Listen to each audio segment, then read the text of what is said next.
बिस्मिल्लाहिर्रहमानिर्रहीम। अस्सलाम वालेकुम। आज मैं सैम चुई जो एविएशन की दुनिया के माने हुए व्लॉगर हैं उनकी लेटेस्ट वीडियो देख रहा था जो उसने एक बोइंग 737-200 पर सफ़र की बनाई थी, शायद कोलंबिया बोगोटा में। उसमें मैंने कुछ मनाजिर देखे, हवाई जहाज़ की गिरती हुई कंडीशन, नाकिस मेंटेनेंस, हवाई जहाज़ पर जगह जगह एल्युमिनियम की स्पीड टेप के पैचेस लगे हुए। फिर हद ये कि मैंने उसके वीडियो में ये भी देखा कि हवाई जहाज़ के एक इंजन के नीचे एक लंबी सी ट्रे रखी हुई थी, और वो इसलिए थी कि हवाई जहाज़ के इंजन से जो इंजन ऑयल लीक कर रहा था वो ज़मीन पर ना गिरे बल्कि इस ट्रे में जमा हो जाए। बहुत ही हैरत अंगेज़ मनाजिर थे। फिर कॉकपिट में जो मनाजिर थे, कॉकपिट के अंदर डायल्स और सुइयों के, वो हैरत अंगेज़ थे, जैसे पुराने दौर की यादें ताज़ा हो गई हों।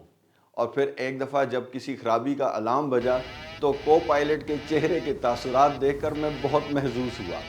मैं ये सोच रहा था कि इस हवाई जहाज़ में सवार लोगों को क्या पता कि इस जहाज़ की कंडीशन कितनी बुरी है। डिपार्चर से चंद लम्हे पहले मेन ओवरहेड पैनल में कोई ख़राबी थी और हवाई जहाज़ का होराइज़न बिल्कुल उल्टा पड़ा हुआ था। ये देखकर मुझे बहुत हंसी आई। इंजीनियर्स आए, उन्होंने पैनल खोला और कुछ स्विचेस ऑन ऑफ किए तो होराइज़न इंडिकेटर सीधा हो गया और दुरुस्त इंडिकेशन देने लगा। ये सब देखकर मुझे अपना एक सफ़र याद आ गया जो मैंने पीआईए के बोइंग 737 के कॉकपिट में किया था। मैं कराची से लाहौर वाया सक्खर और मुल्तान इस बोइंग 737 पर सफ़र कर रहा था। हमने कराची से टेक ऑफ किया तो पायलट्स के साथ गुफ्तगू शुरू हुई। ये लगभग 2013 या 2014 का वाक़या है। मैं पायलट्स को बता रहा था कि जब मैंने 1988 में लाहौर एयर ट्रैफिक कंट्रोल में ड्यूटी शुरू की तो उस वक्त बोइंग 737-300 को पीआईए में आए हुए तकरीबन 2-2.5 साल हुए थे। हम एयर ट्रैफिक कंट्रोलर्स इन हवाई जहाज़ों के साथ बहुत खुश थे क्योंकि ये पुराने दौर के हवाई जहाज़ों के मुकाबले में state of the art technology के शाहकार थे। और जो चीज़ हमें एयर ट्रैफिक कंट्रोलर्स को बहुत फैसिनेट करती थी वो इनका तेज़ रेट ऑफ क्लाइंब था, यानी ये हवाई जहाज़ तेज़ रफ्तारी से बुलंदी की तरफ चढ़ने की सलाहियत रखते थे। मुझे आज भी याद है कि उनके कैप्टन हमें 6000 फुट फी मिनट क्लाइंब की यकीन दहानी कराते थे जब वो हायर लेवल की दरख्वास्त करते। दरअसल उस वक्त प्रोसीजर कंट्रोल का निज़ाम था जो रेडार की मदद के बगैर होता था, और हवाई जहाज़ों को एक दूसरे से क्लियर रखने के लिए उन्हें 1000 फुट की बुलंदी के फ़र्क को बरकरार रखते हुए क्रॉस करने के बाद क्लाइंब या डिसेंट दी जाती थी। मसलन अगर कोई डिपार्चर कराची की तरफ जा रहा होता और कराची की तरफ से आने वाला हवाई जहाज़ हमारे कांटेक्ट में आ चुका होता तो हम इन दोनों को एक दूसरे से क्लियर रखने की खातिर 1000 फुट की बुलंदी के फ़र्क पर बरकरार रखते जब तक वो एक दूसरे को क्रॉस न कर जाते। इस सूरत हाल में हवाई जहाज़ की क्लाइंब और डिसेंट मुतासर होती थी जो पायलट्स को बिल्कुल पसंद नहीं थी। इससे बचने के लिए वो हमें ये ऑफ़र करते थे कि आप हमें लाहौर एयरपोर्ट से डिपार्चर के बाद एक छोटा सा चक्कर लाहौर के ऊपर लगाने की इजाज़त दें ताकि हम आने वाले हवाई जहाज़ के लेवल के ऊपर चले जाएं और फिर आप आराम से हमें भी क्लाइंब दे दीजिएगा और आने वाले हवाई जहाज़ के नीचे उतरने का अमल डिसेंट भी मुतासर नहीं होगी क्योंकि हम बहुत fast rate of climb maintain कर सकते हैं, यानी 6000 फुट पर मिनट। ये हमारे लिए उस वक्त बहुत फैसिनेटिंग था। अब मैं वापस अपनी इस फ़्लाइट की तरफ आता हूं जो मैंने कराची से लाहौर के लिए ली थी। सक्खर में लैंड करने के बाद जो हमारा पहला स्टॉप था, पायलट ने मुझे बताया कि हवाई जहाज़ की ऑटो ब्रेक ख़राब हो चुकी है। वो मुझे बता रहे थे कि शायद ही किसी फ़्लाइट में अब ये हवाई जहाज़ पूरी तरह सर्विसेबल हों क्योंकि ये तकरीबन 30 साल पुराने हो चुके हैं और इंतहाई बुरी हालत में हैं। मैं बहुत घबरा गया और मैंने उन्हें कहा कि मैं यहीं उतर जाता हूँ और किसी और तरीके से लाहौर चला जाऊँगा। तो उन्होंने हंसते हुए मुझे कहा, बादशाहो बैठे रहें, हम भी तो जा रहे हैं। मैं डरते डरते कॉकपिट में बैठा रहा और उनसे बहुत सारे सवालात पै दर पे कर दिए क्योंकि मैं परेशान बहुत था। हवाई जहाज़ की ऑटो ब्रेक फेल होने का मतलब ये था कि पायलट को लैंडिंग के वक्त या टेक ऑफ कैंसिल करने की सूरत में मैनुअली ब्रेक लगाकर खुद ही रोकना होगा।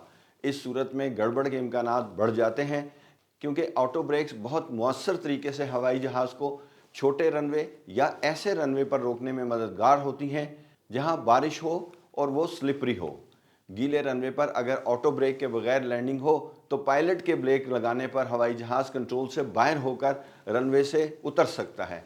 मैं मुसलसल पायलट से पूछ रहा था कि खैरियत रहेगी, پھر میں ملتان اور لاہور کا موسم بھی پوچھتا رہا کہ کہیں بارش تو نہیں ہو رہی۔ بہرحال اللہ اللہ کر کے ہم خیریت سے لینڈ کر گئے الحمدللہ۔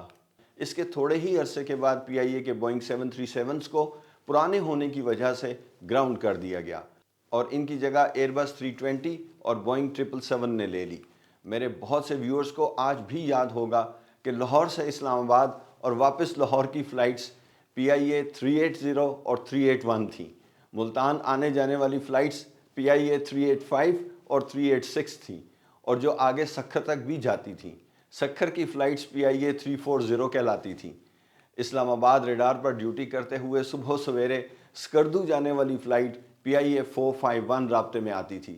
السلام علیکم پاکستان 451 3800 فلائٹ لیول 17 وعلیکم السلام Pakistan 451 identified proceed as cleared. Pakistan 451 Yes sir, no right flaps sir, no right. After takeoff, check the space. Pakistan 795 approaching Fateh, Salah services terminated. Contact Salah 156, Allah Hafiz. Yes indeed sir, no flaps or planning left and up off flaps sir, pehle aap dekho. Skardu کے رہنے والے لوگ اور اس دور میں tourist اس ہوائی جہاز کی بہترین سروسز سے بخوبی آگاہ ہوں گے۔ مجھے یقین ہے کہ آپ میں سے بہت سے ویورز نے اس ہوائی جہاز میں ضرور سفر کیا ہوگا۔ میں بھی اسکردو ایئرپورٹ مینیجر رہ چکا ہوں اور اپنے دور میں کئی مرتبہ اسی بوئنگ 737 پر اسلام آباد سے اسکردو اور واپسی کا سفر کیا۔ دوران پرواز نظر آنے والے دلکش مناظر آج بھی میری آنکھوں میں بسے ہوئے ہیں۔ بوئنگ 737 کے اس فلیٹ نے جتنی پی آئی اے کو سروس دی ہے شاید ہی کسی اور ہوائی جہاز نے دی ہو۔ اس ہوائی جہاز نے بہت رگڑا کھایا ہے۔ میرے ایئر ٹریفک کنٹرول کے ابتدائی 10-15 سالوں میں یہ سب سے اہم ہوائی جہاز تھا جس کی میکسیمم فلائٹس میں نے پاکستان کے اندر ہینڈل کی۔ یہ ہوائی جہاز اب پی آئی اے کے فلیٹ میں نہیں ہے۔